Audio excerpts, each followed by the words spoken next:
Hey everybody, what is up? Welcome back to Final Trade. We're going to take our first look at Lord of the Rings Special Edition Collector Box pre-sales data off of TCG Player, going up through 7 days before release, the R-7. So this is all the way through Friday, October 27th, the sales data available to then. So up to that point, it is sold on TCG Player, 205 boxes at $67,000 for an average price of $326 per box, which you can find it out on eBay for less than that today. And the break-even price for the small card store in the US to ship this box to you and pay the market fees on a big marketplace like TCG Player or eBay is $325. So the average sales price is $326 and the break-even is $325. So hey, small card stores could have made $1 a box on all the risk of this, 1/3 of 1% return on invested capital. And what to compare it with, and I know everybody wants to see compared to the original Lord of the Rings collector box from earlier this summer, and no, the special edition collector box data did not disappear. It's just all the way smashed down at the bottom of the plot, way down here.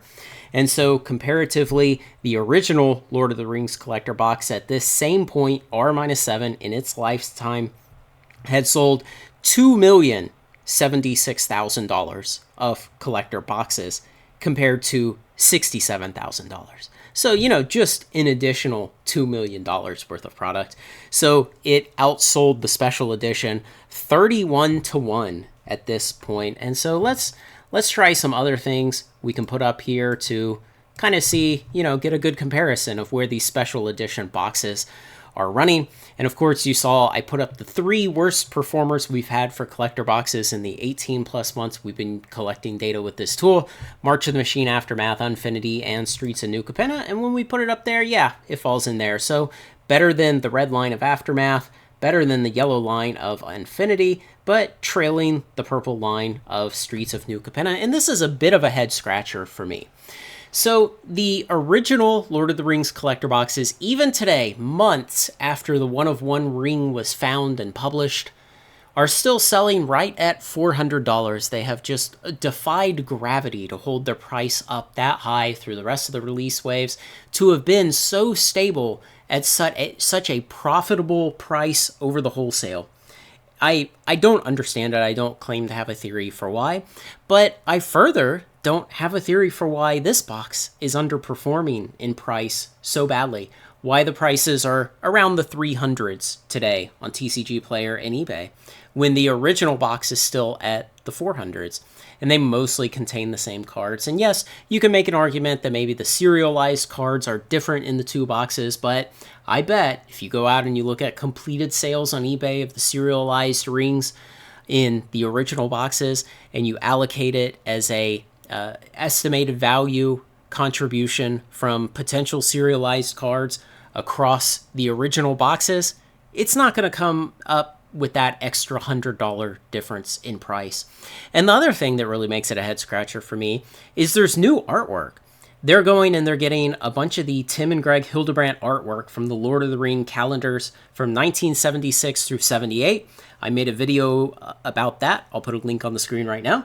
And for people like me, that's very appealing. Now, I'm not going to break boxes of this in order to get those cards. I'll look and see which artworks they made into cards, how they fix the aspect ratio between essentially the cards being portrait and the Tim and Greg Hildebrandt original artworks being landscape, and I'll decide maybe I'll buy some singles of them.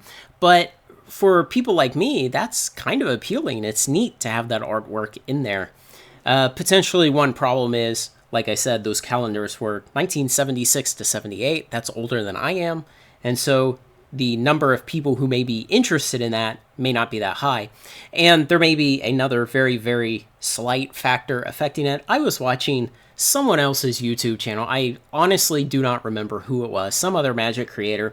And they said that the special edition boxes would have artwork from the Ralph Bakshi Lord of the Ring animated movie from 1978. And if you have ever seen that fever dream of a mess of a movie, yeah, you would wonder, like, how hard would you have to get hit in the head to want to put anything visually from that movie onto a Magic card? That's not happening. It's Tim and Greg Hildebrandt's illustrations of Lord of the Rings from the same time period, not the Ralph Bakshi stuff. But I will put a link in the description of this video to a very interesting documentary about the Ralph Bakshi Lord of the Rings animated movie from 1978 if you have about an hour to blow, and go watch that, or 30 minutes if you watch your YouTube at double speed. So again, I'm kind of confused about the price difference between this and the original Lord of the Ring collector box from this summer. I think something has to give when these release. I kind of don't expect these to just pop all the way up to $400.